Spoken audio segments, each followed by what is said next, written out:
Nos dias em que julgavam os juízes, houve fome na terra. E um homem de Belém de Judá saiu a habitar na terra de Moabe, com sua mulher e seus 2 filhos. Este homem se chamava Elimeleque e sua mulher Noemi. Os filhos chamavam Malom e Quilion, efrateus de Belém de Judá, vieram à terra de Moabe e ficaram ali. Morreu Elimeleque, marido de Noemi, e ficou ela com seus 2 filhos, os quais se casaram com mulheres moabitas. O nome de uma era Orfa e o nome da outra Ruth, e ficaram ali quase 10 anos. Morreram também ambos, Malom e Quilion, ficando assim a mulher desamparada de seus 2 filhos e de seu marido. Então se dispôs ela com suas noras e voltou da terra de Moabe, porquanto nesta ouviu que o Senhor se lembrara do seu povo dando-lhe pão. Saiu, pois, ela com suas 2 noras do lugar onde estivera, e indo elas caminhando de volta para a terra de Judá, disse-lhes Noemi: Ide, voltai cada uma à casa de sua mãe, e o Senhor use convosco de benevolência, como vós usaste com os que morreram comigo. O Senhor vos dê que sejais felizes, cada uma em casa de seu marido, e beijou-as. Elas, porém, choraram em alta voz, e lhe disseram: Não, iremos contigo ao teu povo. Porém, Noemi disse: Voltai, minhas filhas, porque ireis comigo? Tenho eu ainda no ventre filhos para que vos sejam por maridos? Tornai, filhas minhas, ide-vos embora, porque sou velha demais para ter marido. Ainda quando eu dissesse tenho esperança, ou ainda que esta noite tivesse marido e houvesse filhos, esperava vocês até que viessem a ser grandes, abster-vos-ei de tomardes marido? Não, minhas filhas, porque por vossa causa a mim me amarga o Senhor, ter descarregado contra mim a sua mão. Então de novo choraram em voz alta. Orfa, com um beijo, se despediu de sua sogra, Ruth. Porém, Ruth se apegou a ela. Feche os seus olhos. Senhor nosso Deus e Pai, em nome de Jesus, eis aqui a tua palavra, usa-me como um canal de bênção nesta hora e continua falando conosco, pelo poder do nome de Jesus. Você pode dizer amém? Isso. Eu quero fazer algumas aplicações aqui com esse texto. Primeiro, por ser uma história de família e por ser uma história bem intensa, no que diz respeito a acontecimento, a fatos, que podemos comparar com aquilo que nós enfrentamos no cotidiano. Já viu que é uma história de família, inicialmente marido, certo? Esposa e 2 rapazes. A primeira coisa que nós vamos ver que esta família vai enfrentar é uma boa crise. O texto abre dizendo que houve fome na terra. Aquela família vai ter que sobreviver a uma crise. Eles vão ter que enfrentar juntos uma grande dificuldade. E a dificuldade aqui é fome. Aqui uma fome de fato, onde talvez um Bolsa Família poderia salvá-los. Onde o dinheiro poderia preencher. Mas eu quero fazer uma adaptação para a nossa fome atual. Aquilo que vivenciamos dentro da nossa casa. Muitas vezes, ao abrir a porta da despensa, da geladeira, não vejamos a geladeira ou a despensa vazia. Mas as famílias hoje enfrentam uma outra fome. E ela contém alguns elementos que eu gostaria de aplicar do que as pessoas hoje estão famintas. O que elas querem hoje de fato. Se nós fôssemos falar de sobrevivência, aí estaríamos falando de alimento. Mas para sobreviver, na verdade, de fato, precisamos apenas de 3 recursos.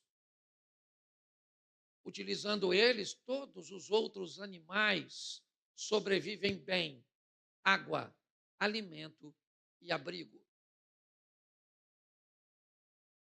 Com esses 3 recursos, nós somos capazes de viver, ou melhor, de sobreviver.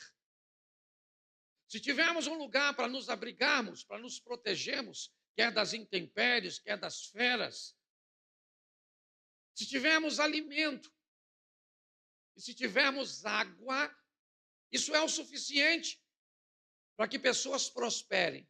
Outras decisões e posturas precisarão ser tomadas, é verdade. Mas aqui eu quero dizer, não para a nossa sobrevivência, mas para a nossa vivência. Aquilo que vai além do sobreviver, para que haja prazer, satisfação. Nós vamos, e hoje, convivemos com 3 recursos que deixam pessoas famintas. O primeiro deles, atenção. Me veja, me note. Eu quero ser visto, eu quero ser notado. Você já parou para pensar o que pessoas são capazes de fazer para chamarem a atenção? Só para dizer, eu estou aqui, me note, me note. Nós moramos juntos, você é meu cônjuge, você é meu pai, você é meu filho, você é da família, mas eu sou invisível. Pessoas são capazes de beber, de vestir coisas escandalosas, de se comportar de maneira totalmente rebelde, com apenas um desejo. O desejo de dizer para quem convive com ela, para quem ela considere importante, me dê atenção, observe, olhe para mim. As pessoas hoje estão sedentas de atenção. Elas dividem atenção com a TV, com as redes sociais, com uma agenda altamente, né, ativa, com muitas responsabilidades, com muitos afazeres, com muitos compromissos, e a maioria deles atendendo uma demanda de quem não tem nada a ver conosco. Queremos agradar, atrair a atenção, conseguir um like, onde muitas vezes a nossa esposa, os nossos filhos, os nossos pais ficam sem atenção nenhuma. Já vi casos de mulheres se tornarem atraentes e de muitas vezes oferecer um nível de atenção para um outro homem com o único propósito: chamar a atenção do seu. Já vi filhos entrarem nas drogas, agirem de forma rebelde e andarem em companhias inadequadas, que não tinha nada a ver com o seu convívio, o seu ambiente de criação, porque estavam com fome. Com fome de atenção. Segundo elemento, carinho. Carinho. As pessoas estão famintas por carinho. Cuide de mim. Não apenas me note, mas se preocupe comigo. Cuide de mim. Pergunte onde eu estou. Me pergunte se eu estou bem. Cuide de mim. Cuide. Às vezes basta uma ligaçãozinha, um abraço, um sorriso, um aperto de mão, um nível de atenção. Você pode ajudar alguém. A primeira coisa que você pensa nesse ambiente atribulado é: como eu vou ajudar as pessoas se eu não tenho dinheiro?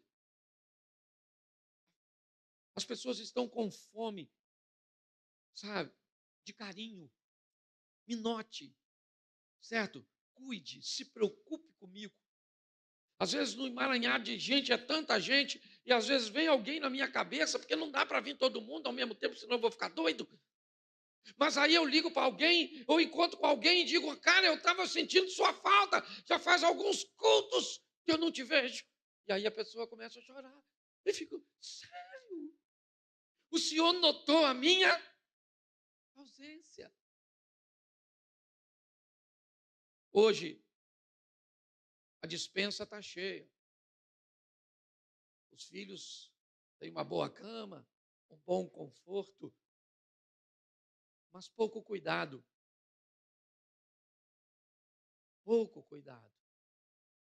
E basta um pouquinho de cuidado em outro lugar, isso pode atrair a atenção, porque as pessoas estão com necessidades.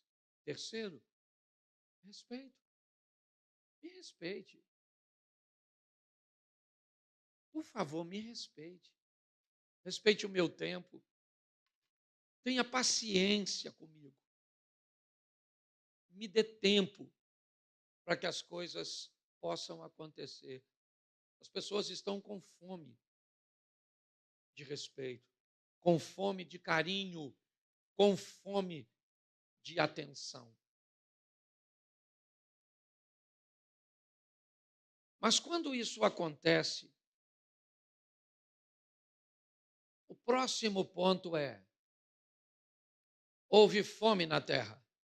Volta no verso, por favor. 1.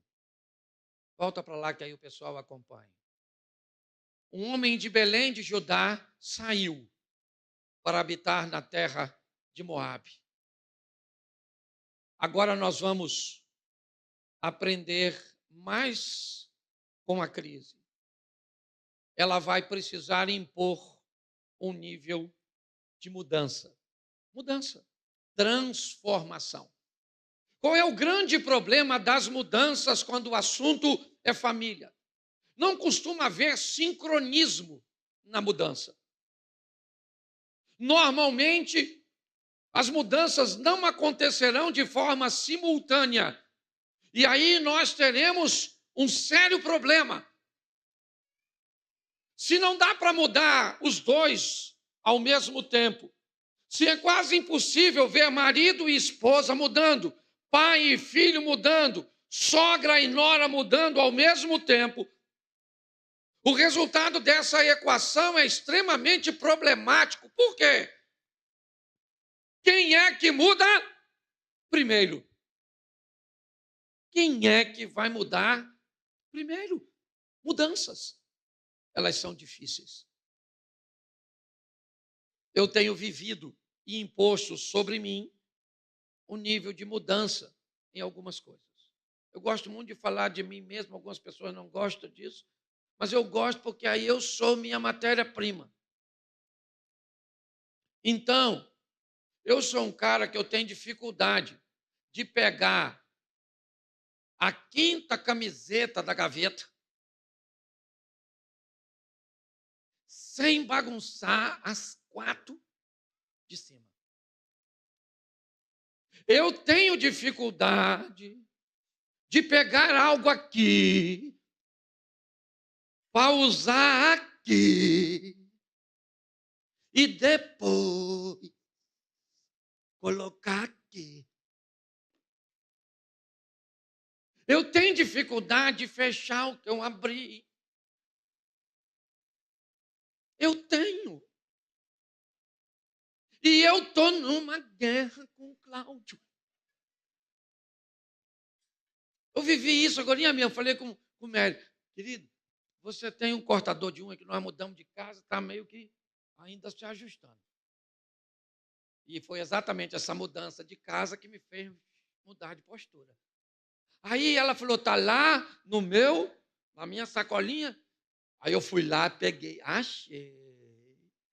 E assim que eu peguei a sacolinha, que eu botei em cima, que eu peguei o cortador, já me deu vontade de deixar a sacolinha em cima, para não perder tempo.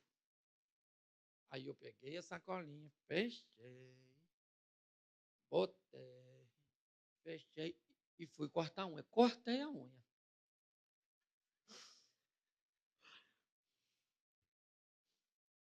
Aí uma voz começou a falar comigo. Agora, Cláudio, você é uma nova pessoa. Você já vai morar no céu, você só tem que aprender a ser mais... Volta lá, pega aquela sacolinha, abre de novo. Aí eu já pensei, por que eu fechei? Fui lá. Eu queria Não. Foi fácil? Não. Mas talvez você, engraçadinho, pense assim, pastor, eu tenho a maior facilidade de fazer tudo isso. Claro, porque você já adquiriu o hábito. Mas quem não tem? Mudança é um negócio difícil. Mudar não é fácil, não. Mas é necessário as mudanças. Ou elas são necessárias. Mas nós temos um problema gravíssimo quando o assunto é mudança. O primeiro é mudar. Sim ou não? Mas se você pensa que esse é o maior, você está muito enganado. Mudar não é tão difícil quanto depois que você mudou, continuar vivendo com quem não muda. Porque você, quando muda, você descobre que é possível. E aí você agora se torna intolerante com as pessoas, porque eu mudei. Mas aí você pega seu filho, que tem 14 anos, e você tem 60, e mudou agora. Seu menino só tem 14. Ele ainda tem 46 para mudar. Mas como você conseguiu a mudança agora, você não tolera mais. Então, nós vamos precisar de mudança. Famílias precisam, tem períodos, tem crises que vão precisar nos expor a um nível de mudança. Posso ouvir um amém? Terceiro ponto. Eu quero ver com você. O primeiro é aprender a lidar com as crises. Amém? Aí nós vamos precisar mudar. Posso ouvir um amém? E o próximo ponto é que o cara está fugindo de Belém para não morrer, muda para a terra de Moabe e acaba morrendo. Deixa eu te falar uma coisa. Família precisa aprender com perdas. Faz parte. Nós vamos ter que aprender com perdas. Que nessa família vem em dois modelos. Um, falecimento. O tal do homem morreu. O Elimeleque. Morreu. Eu faço isso nos meus eventos, palestras e show. Deixa eu ver como é que funciona aqui. Levanta a mão, por gentileza. Todas as viúvas. Tem viúva aqui? 1, 2, 3, 4, 5, 6, 7. 7 aí tem? 7. 7 aqui tem? 8, 9. Aqui tem? 9 viúvas. 10 viúvas. 10 viúvas. Isso lá. 11 viúvas. 11 viúvas. Tá bom, 11 só. É quase grupo de extermínio. 11 viúvas. Olha como é que as coisas... Estava na Bíblia e vai estar aqui agora. Pelo menos na maioria dos lugares. Levanta a mão, por gentileza, todos os viúvos.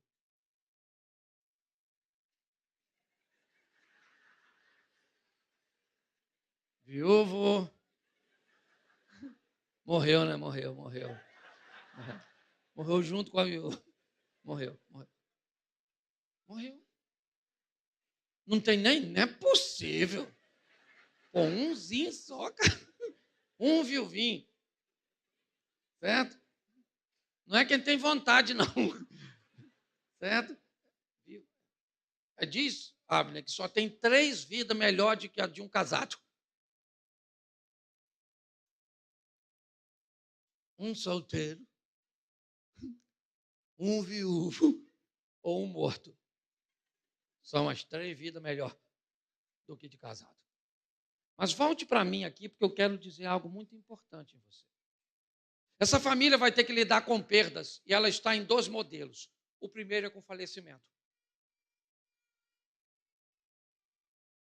Famílias vão perder muitas vezes seus pais. E aqueles que gozam dessas perdas se alegrem, porque ela seguiu o curso natural.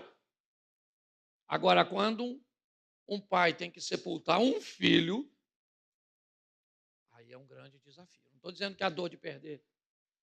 Eu só estou expondo que famílias precisam estar, nós precisamos estar preparados à perda, e não apenas por morte, mas também por desistência. Eu não sei se você viu nesse texto, mas uma das noras resolve ir embora daquela família por opção. E às vezes a sua família vai viver isso.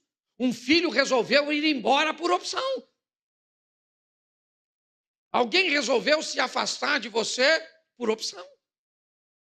E se você não estiver apto a vivenciar isso, a sobreviver a isso, você está perdido. Nós temos um exemplo na igreja. Aqui,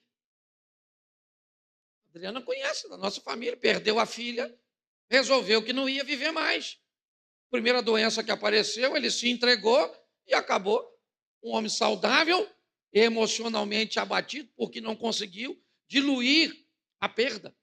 Então nós precisamos, a vida continua. Quer essa perda seja por morte, quer essa perda seja por desistência. A família traz consigo a formação, na formação, certo? Traz consigo a presença de uma outra pessoa, de uma outra mente. E um belo dia essa pessoa pode levantar e pode decidir que não quer mais você. Isso é agradável, sim ou não? Não, mas é verdadeiro. E muitas vezes nós vamos precisar sobreviver a isso. Perdas. Quarto, certo? Adaptabilidade. Viajam para Moabe para apenas um período, lá morre Elimeleque. Os meninos, então, casam com duas mulheres. O que era transitório passa a não ser mais. E agora, sabe o que acontece? Os dois rapazes acabam morrendo. O que nos expõe a essa família a viver adaptabilidades. Aprender a se adaptar ao novo posicionamento econômico de um provedor desempregado. O novo posicionamento familiar de um ente querido, seja ele, né, por parte da mulher ou do homem que está debaixo de uma enfermidade e que agora requer mais atenção, agora requer mais investimento financeiro. Esse foi um dos maiores desafios que as pessoas viveram durante a pandemia.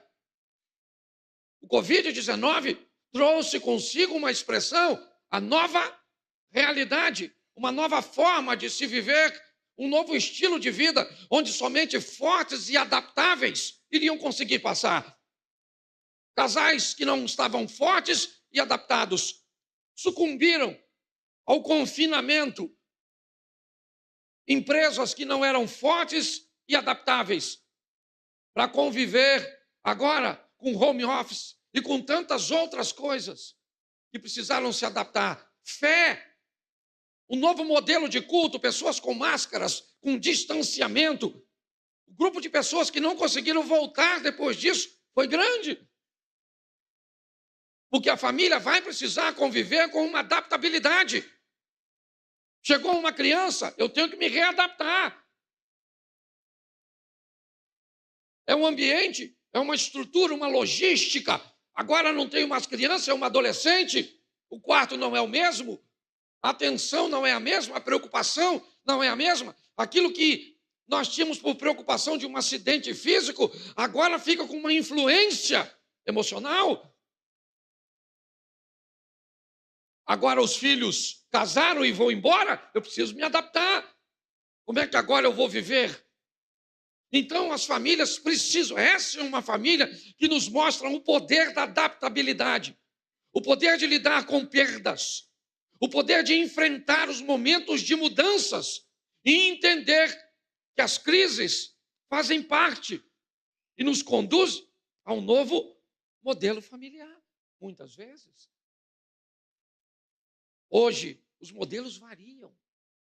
O matrimonial, certo? Hoje, as famílias constituídas por união estável. Hoje você tem monoparental, quando uma mãe solteira, por exemplo, é apenas um dos pais convivendo com os filhos. Você tem anaparental, quando não tem os pais, são irmãos vivendo juntos. Hoje você tem homoafetivo, quando pessoas do mesmo sexo formam família.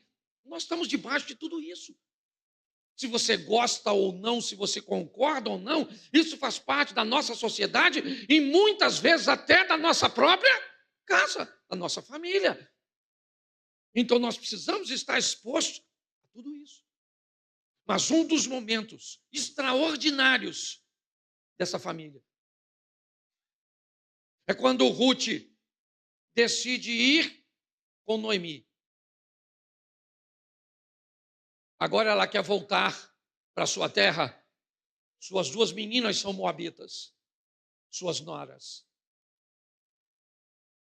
Noemi sabe que se tem um povo que é seletivo, esse povo é o seu. Eles não vão casar com mulheres estrangeiras. Isso é contrário à lei do Moisés. Está lá nas Escrituras. Elas não são mais virgens. Isso seria uma vergonha para o homem. Por isso, Noemi diz: as duas meninas vão embora, casem-se de novo. Eu vou alforriar vocês. E neste momento, nós vamos ter duas posições nessa família. Alguém que desiste e vai embora agora por desistência. E a outra que diz: eu não vou embora, eu vou ficar com você. Mas você tem a liberdade de ir. Eu tenho a liberdade de ir, mas eu não vou, eu vou ficar. Eu decidi ficar. Eu gosto desse parâmetro de liberdade para as duas e da escolha. Escolha. As duas escolheram. É lógico que nunca mais você ouve falar de órfã, porque normalmente a Bíblia não dá muita ênfase aos desistentes. Certo? É assim que funciona. Mas nós vemos aqui que havia uma opção, ou havia a opção, a liberdade de escolhas. Agora elas voltam, depois você lê, são 4 capítulos, é extraordinário. Elas voltam para o território de Moabe, e lá elas precisam encarar a vida de uma outra forma. 2 mulheres viúvas, sem filhos. Sabe o que elas têm a seu favor? Uma lei. E que lei é essa? A lei que elas ficam favorecidas pelo resto das coisas. É isso. O que sobra de uma colheita, um milho mal formado, certo? Uma espiga mal feita, defeituosa, aquilo que não serve para mercado, aquilo que o trabalho para beneficiar fica mais caro. Então deixa para essas pessoas. Agora nós vemos uma família que vai ter que aprender a encarar sua realidade. Você viu aqui no monólogo? Encarar a realidade. Estou sem desejo sexual. Eu estou sem paciência com você. Eu estou por aqui. Nós não estamos bem.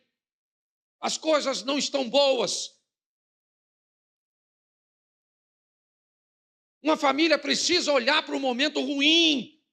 E quanto mais rápido encarar este momento ruim, quem fala de fraqueza não fala de fracasso. Tem que ter coragem. As duas chegam em Belém.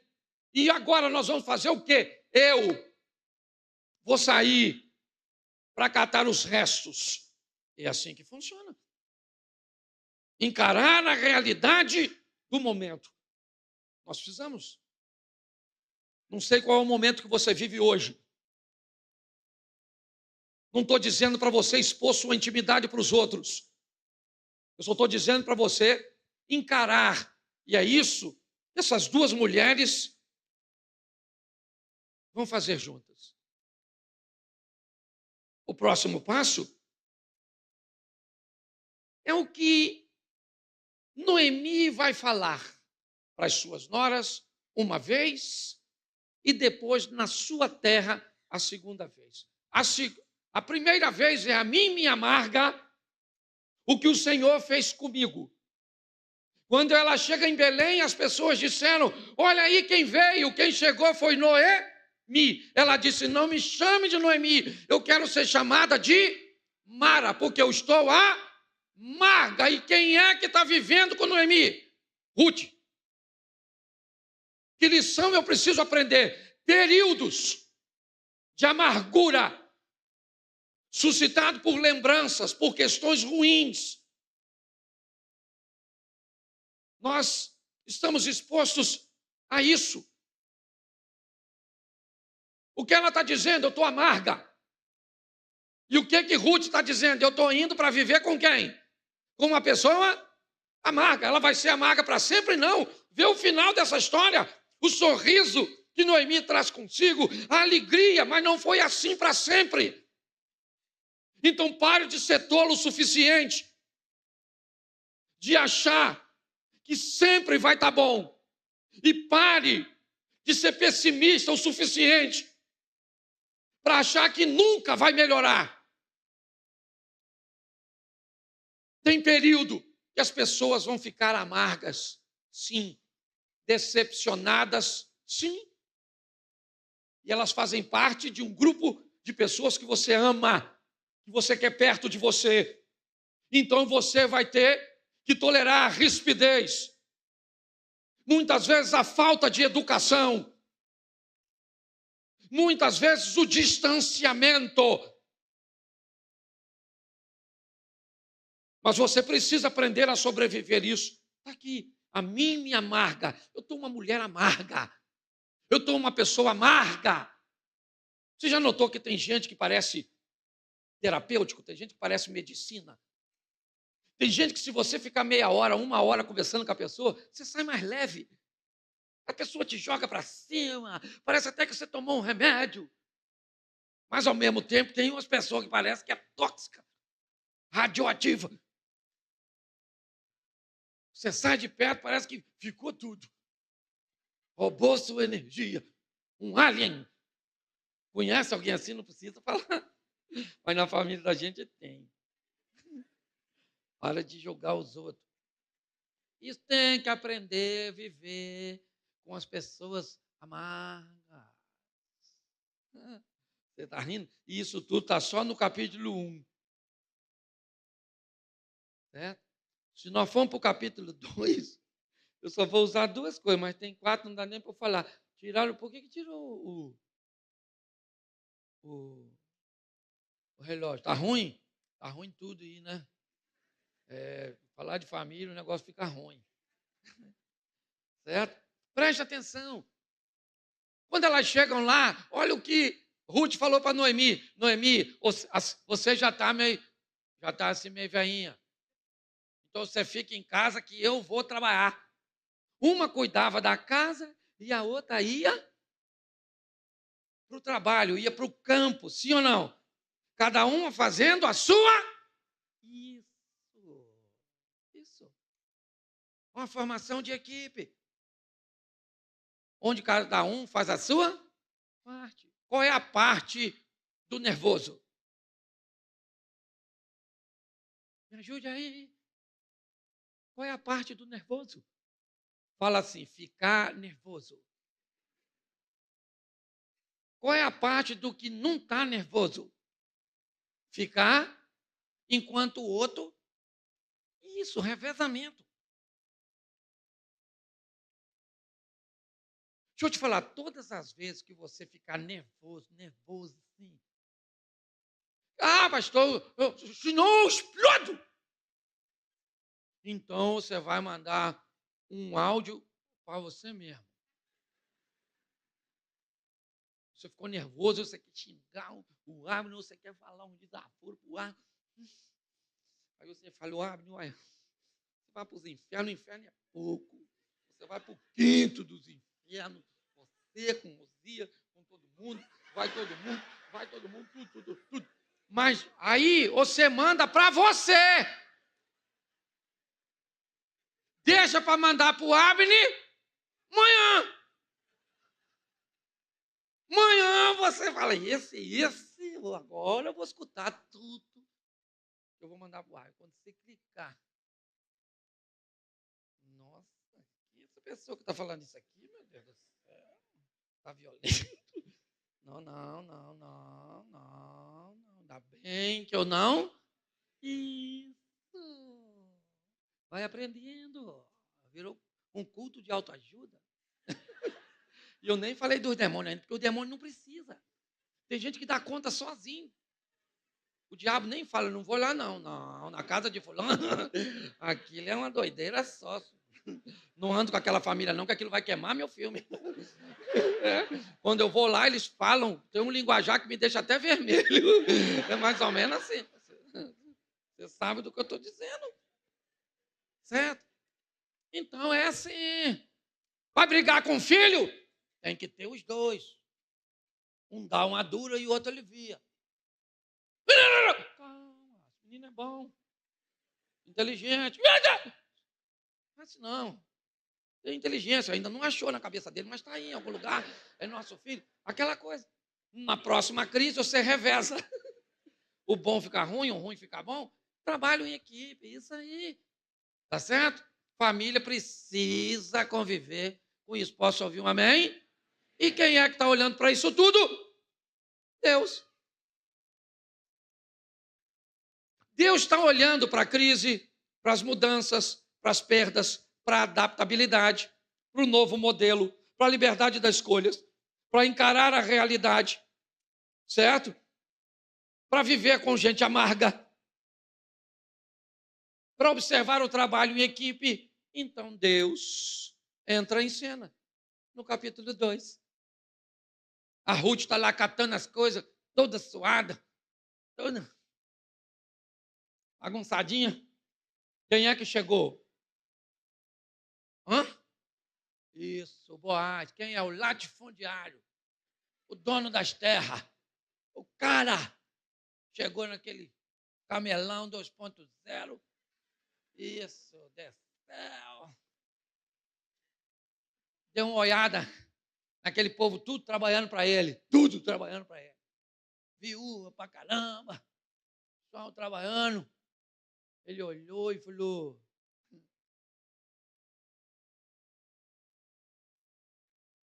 maneira aquela garotinha lá, maluco. Quem é aquela lá? Alguém falou: é a Moabita, Rutinha. É que era casado com o filho do Limeleque, a Noemi, que está amarguinha. É. Boaz falou: maneira é ela, hein, maluco? Eu pego, hein? O que ela tem para oferecer? Para o mundo físico? Mas para o mundo espiritual? Muita coisa. Rutinha é boa. Tá ruim de achar a Rutinha hoje, hein? As donas, ó, tá ruim, tá ruim, tá ruim. Se achar uma mulher legal hoje, pega. É ouro, ouro. Pastor, na igreja tem muita?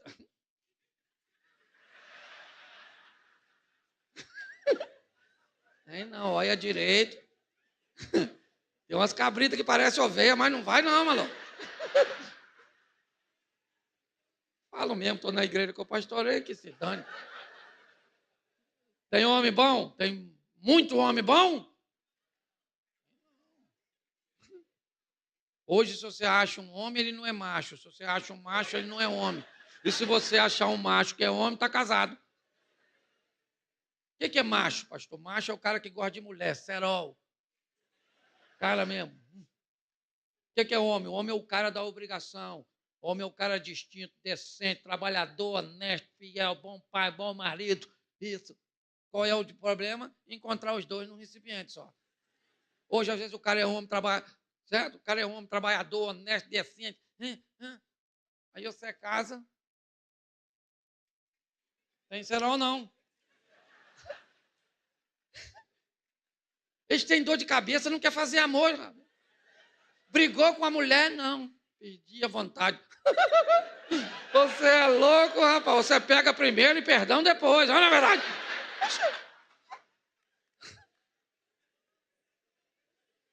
Aí o cara, você é homem, não é macho. Você é macho. Sangue de Jesus tem poder. Olha os demônios já querendo chegar. Eu não... Então, Deus está olhando tudo e vai dar o quê? O que essa família precisa? apenas de uma oportunidade, e ela aparece. Boaz se interessa. Vocês gostam da bagunça, né? Não vou falar mais, não. Fica me provocando, Cláudia. Eu conheço. É o inimigo. Essa família tem a oportunidade. Deixa eu falar uma coisa para você.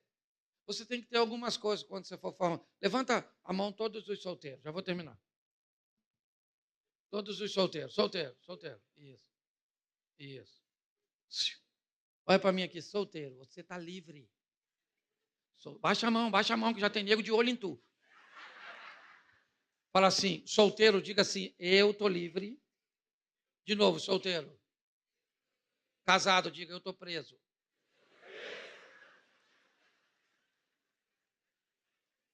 Viu só? Como é que eles gritaram? Quer ver? Vamos tentar de novo. Casado, diga. O que é isso? Pedir de socorro. É isso aí. Você está rindo? Mas é sério. Então não tem mágica quando o assunto é casamento. Nós precisamos aprender. Tem algumas coisas, não dá para eu falar, porque cada um desse negócio aqui é um ponto. É muito assunto para um dia só. Mas domingo que vem eu vejo se eu falo de novo. E vai embora, porque eu vou repetir a mesma mensagem. E se seu marido não pegou na primeira, não pega na segunda. Deixa ele digerir semana que vem, tá certo? Posso ouvir um amém? Mas é uma oportunidade. O que eles precisam é de uma oportunidade e eles vão receber. O Boaz se interessa por Noemi, que começa catando restos. Ruth, se interessa por Ruth, que começa catando restos. Não é assim que ela começa? Porque você deve começar com o que você tem, é a sua realidade. É um pouquinho. É isso. Não estou dizendo que depois de tanta crise, tanta dificuldade, tanta afronta, tanta humilhação, tanto isso, tanta traição, não dá para pagar. Isso aqui não é emoção, não é gaveta, não. Você fecha uma e abre outra. E tudo que estava aqui fica escondido. Não é assim que funciona, não. Sua emoção é como uma malha de rede. Está tudo interligado. O que nós precisamos é aprender a lidar com essas etapas. Vão vir crises que vão pedir mudanças e vamos enfrentar perdas. Vamos precisar de adaptabilidade. Muitas vezes criar um novo modelo. Ver as escolhas sendo feitas, onde nós oferecemos liberdade de escolha, certo? Encarar nossa realidade atual, certo? Aprender a conviver com períodos de amargura de pessoas cujas quais nós amamos, entender o trabalho de equipe onde cada um faz a sua parte, ok? Entendendo que há um Deus que está olhando para tudo isso e vai nos dar a oportunidade. A amarga Noemi termina no capítulo 4 segurando um neto chamado, como é que era o nome do neto? Obed. Obed é pai de Jessé, que é pai de, ou seja, a moabita estrangeira, olha só, é a avó do rei Davi. O que ela recebeu? Uma oportunidade. Ela termina rindo e as outras mulheres dizendo para ela como você é abençoada, como você é próspera, Noemi. Você é um exemplo. Os irmãos vão lá e vendem o José, coitadinho. Ele quer ir para o Egito, sim ou não? Sim ou não? Mas ele vai? Vai? Por favor. Eu faço de propósito todo culto. Eu dou um tom à minha frase que parece que você está errado. E todas as vezes que eu dou o tom, você se comporta como se estivesse errado. Isso demonstra que parece que você não tem tanta certeza no que está dizendo. Ele foi para o Egito? Foi? Foi! Mas ele queria? Mas ele foi? Mas ele queria. Mas ele foi. Mas ele queria. Mas ele foi.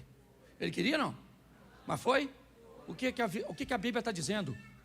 Que às vezes a vida vai te levar para lugares que você não está a fim de ir. Às vezes você vai viver momentos e coisas que você não gostaria de viver. Mas pastor, e quando a vida me levar para onde eu não quero ir? Leve Deus como seu companheiro de viagem. Raquel foi com José? Não. Jacó foi com José? Não. Quem foi com José? Deus. E se Deus for com você, onde você pisar, a planta do seu pé, Ele tem vos dado por herança. O lugar que você pisar tem que te fazer prosperar. Ah, pastor, mas a Bíblia, eu estou num deserto. 20 anos, querido, se você está no deserto. Você já viu, você já foi numa igreja que disseram para você que deserto é lugar de passagem? E para você nunca passou? Pastor, por quê?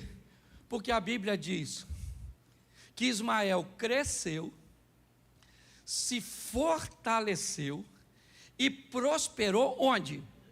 Porque se Deus for contigo, o deserto tem que te fazer prosperar. Às vezes você não tem que sair do deserto, o deserto é que vai deixar de ser deserto, porque você chegou. E quando você chega, a bênção de Deus vem sobre aquele lugar onde você está. É assim que funciona. Ele vai embora para o Egito, mas vai vendido pelos seus irmãos. Se tem uma coisa que machuca, é ser vendido, ofendido, abusado pelos nossos. Se for estranho, não dói tanto. Mas quando é alguém, quando é seu pai, quando é sua esposa, seu marido, quando é seu filho, quando é aquela pessoa que você ajudou, parece que é aquela que o Satanás escolhe para te ferir, sim ou não? Porque aí é uma ferida boa, ruim de curar. A decepção é muito. Então é por isso que os irmãos do Zé vêm de José. E vai ele para o Egito. Sem vontade de ir, mas vai. Porque tem lugar que a vida vai te levar e para de dizer que não vai. Parece que, sabe? Eu gosto da história do camarada que ganhou 3 cachorrinhos na cidade. Os cachorrinhos pequenininhos. Mas os cachorros não estavam afim de ir para a fazenda, que eles gostavam da cidade. E aí o cara amarrou os 3 cachorrinhos na carroça. O primeiro cachorro falou: não vou, não estou afim de ir. Quando o cara tocou o cavalo, o cachorro travou as patas. O cavalo puxou o cachorro com pata, com tudo, saiu arrastando o cachorro, e o cachorro machucando. O segundo cachorro falou: quer saber de uma coisa? O cavalo é mais forte que eu vou andando mesmo, não tem jeito. E foi atrás. O terceiro cachorro falou: quer saber de uma coisa? Se é para ir, deixa eu montar em cima dessa carroça. E esse cavalo é que me leva, que eu não vou me cansar até lá. Às vezes, meu filho, não tem jeito. Você tem que subir na carroça. Ir embora, porque lá quando você chegar, você pode ter certeza que Deus vai estar com você e pronto. Ele chega na casa do Potifar, para a gente acelerar aqui. Chegou na casa do Potifar, o cara está prosperando, crescendo. O Potifar falou: cara, esse cara é maneiro, esse tal de Zé. A Bíblia diz que Deus era com ele. Onde ele estava, Deus estava lá. E está lá o José, que beleza. E o Potifar gostando do Zé. E a mulher do Potifar também gostou do Zé. Um gostou de um jeito, outro gostou do outro. A mulher falou: cara, que Zé maneiro. Poxa.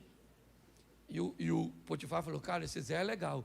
E ela falou: poxa, nossa, que Zé, hein, maluco. Caramba. E ela de olho no Zé. E quanto mais o Potifar tirava o olho do Zé, porque confiava nele, mais olho ela botava no Zé, para botar o Zé no lugar do Potifar. O que ela queria que o Zé deitasse com ela na cama. E o Zé queria, sim ou não? Claro que queria. Você é doido? Uma mulher gostosona daquela, o Zé solteiro, pegar a patroa? Lógico que o Zé queria. Aquela mulher gostosa, cheirosa, porque não devia ser feia, meu irmão, é para acabar com o sonho. Você acha? Se Deus quiser acabar com o seu casamento, bota um homem feio na sua vida, filho. Vai botar é um cara que sente seu cheiro, seu marido, nem nariz tem mais, um miserável. Vê sua beleza, o cara da rua, seu marido é cego. Sim, entendeu? Sua mulher em casa não quer fazer nada com você. A da rua quer 3 vezes por dia. Igual remédio controlado. Que é para acabar com o sonho, meu filho. O diabo sabe o que faz. Lá está a mulher olhando para o Zé, assim, vamos embora, vem Zé. E o Zé, não, cara, vou pegar essa maluca não. Caraca, difícil, hein? Nossa, Senhor, ainda bem que o senhor veio comigo, senão eu pegava. Vamos embora, vamos embora, vamos embora, vamos embora, vamos embora. A mulher agarrou o Zé. Ô gente, fala sério. Deus estava com o Zé? Era para essa mulher agarrar? Você acha que é justo o Zé sair da casa do Potifar para a prisão? Sim ou não? Sim ou não? Claro que não. Não dá uma raiva. Se você fosse o Zé, tá vendo? Isso que dá, ser crente. Lá. A gente fala não para o pecado, olha onde eu estou. Antes tivesse pego a dona. Depois me arrependia. Não. Ele falou, não vou pegar, e não pegou. O Potifar chegou, e Potifar também sabia a mulher que tinha. E a senhora não fica rindo não, que eu já falei isso aqui. Porque a mulher também olha para o homem. Parece aqui que nós somos tarados. É porque o homem é mais escrachado. Passa o mulherão, ele faz assim, ó.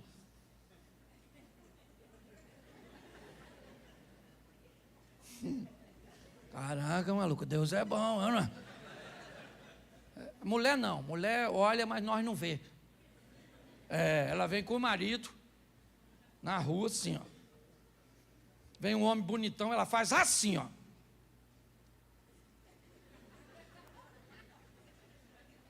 E o cara passa, ela nem olha, porque já viu tudo. Em 3 olhadas de 2 segundos. Primeira olhada, ela escaneou o malandro. Segunda olhada, ela comparou contigo. Terceira olhada, ela te reprovou. E o melhor de tudo, que você nem notou. Vamos embora, vida que segue. Escute só. Ele queria pegar ela, sim ou não? Sim ou não?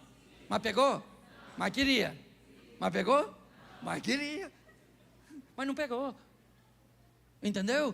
Por isso ele foi parar na prisão, na cadeia.